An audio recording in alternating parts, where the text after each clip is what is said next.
Hello everyone, welcome to episode 4 of Sentence Making Structures for Spoken English. এই সিরিজে আমরা শিখছিলাম বিভিন্ন ধরনের সেন্টেন্স মেকিং স্ট্রাকচার, যেই ধরনের বাংলা বাক্যগুলো আমরা সচরাচর বলে থাকি সেগুলোকে আমরা ইংরেজিতে কিভাবে কনভার্ট করতে পারি।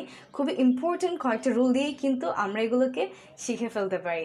অ্যান্ড মোরওভার আমি এটা বলবো, প্র্যাকটিসিংটাই মাস্ট। সো আমরা এভরি ক্লাসে যেগুলো বলছি এগুলো কিন্তু আপনাদেরকে বাসায় অবশ্যই প্র্যাকটিস করতে হবে।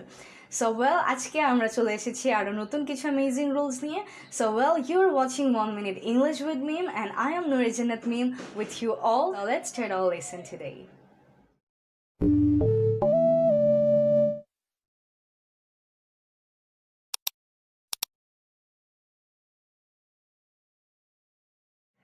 So at first আমরা যেটা শিখবো সেটা হচ্ছে, আমরা অনেক সময় এরকম বলি যে এই জিনিসটা করা যেতে পারে, বা এই কাজটা করা যেতে পারে, এই জামাটা কেনা যেতে পারে, সেখানে যাওয়া যেতে পারে।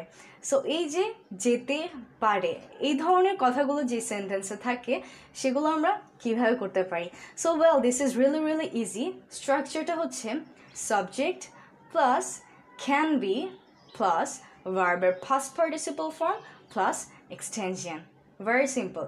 Subject plus can be plus verb past participle form plus object. For example, আমি যদি বলি এই কাজটি করা যেতে পারে, তখন আমি কি বলবো?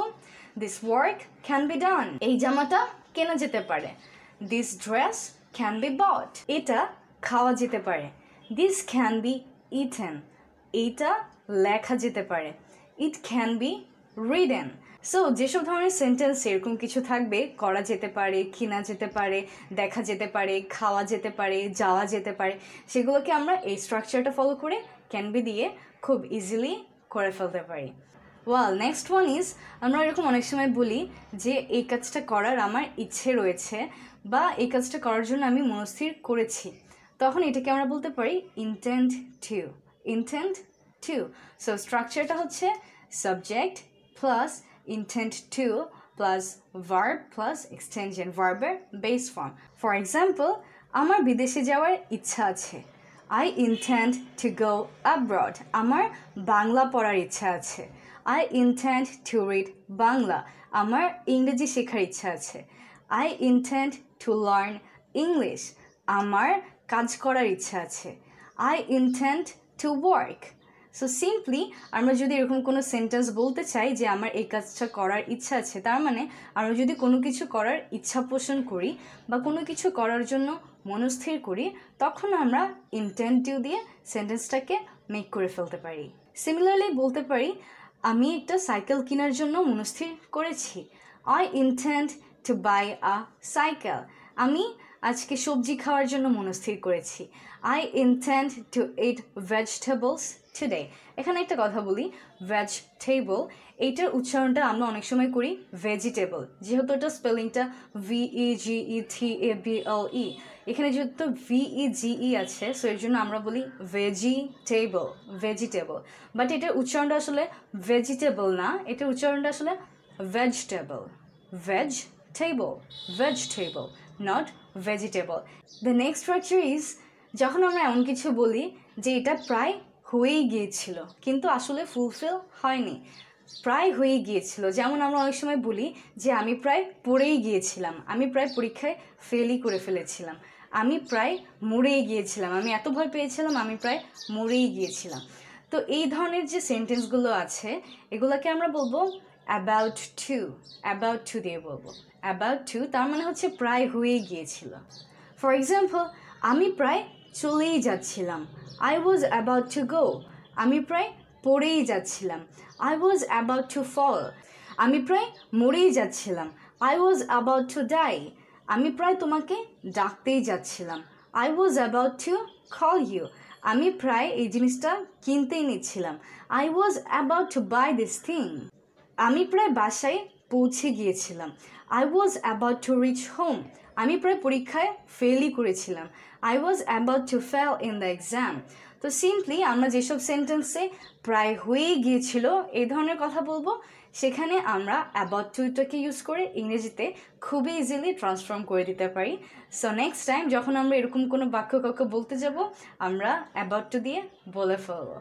Well the next one is, আমরা এরকম অনেক সময় বলি যে আমি ভবিষ্যতে এই কাজটি করতে যাচ্ছি, তার মানে কোনো কিছু করার অ্যাটেম্পট নেওয়া, কোনো কিছু করার উদ্যোগ নেওয়া। যেমন আমি ইংরেজি শিখতে চাচ্ছি, আমি ভবিষ্যতে ড্রয়িং শিখতে যাচ্ছি, আমি বিদেশে যাচ্ছি, বা আগামীকাল আমি শপিং করতে যাচ্ছি। সো এই যে এই ধরনের যে সেন্টেন্সগুলো আছে আমি ভবিষ্যতে করার ইচ্ছা প্রকাশ করছি, সেসব জায়গায় আমরা ইংরেজি করব গোয়িং টু দিয়ে।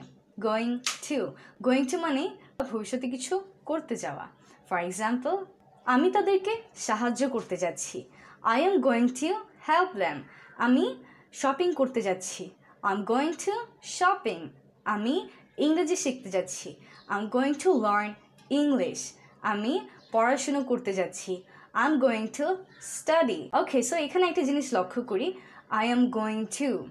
সো গোয়িং টু এটাকে কিন্তু আমরা ইনফর্মাল কন্ট্রাকশন করে বলতে পারি গনা। গোয়িং টু গনা, এই ইনফর্মাল কন্ট্রাকশনের একটা ক্লাস কিন্তু আমাদের ছিল।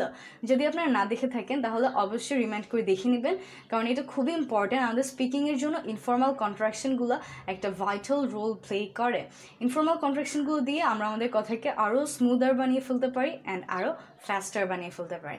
So I am going to এই জিনিসটাকে আমি বলতে পারি আম গানা। For example, I'm going to learn English. I'm gonna learn English. I'm going to study. I'm gonna study.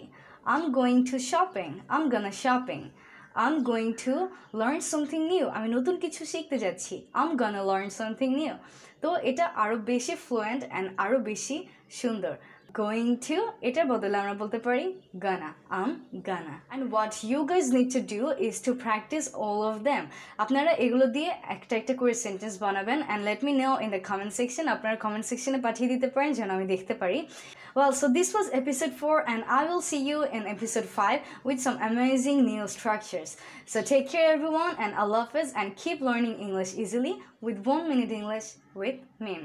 দেখা হচ্ছে আপনাদের সাথে পরবর্তী এপিসোডে। ভালো থাকবেন, সুস্থ থাকবেন, আল্লাহ হাফেজ, টাটা।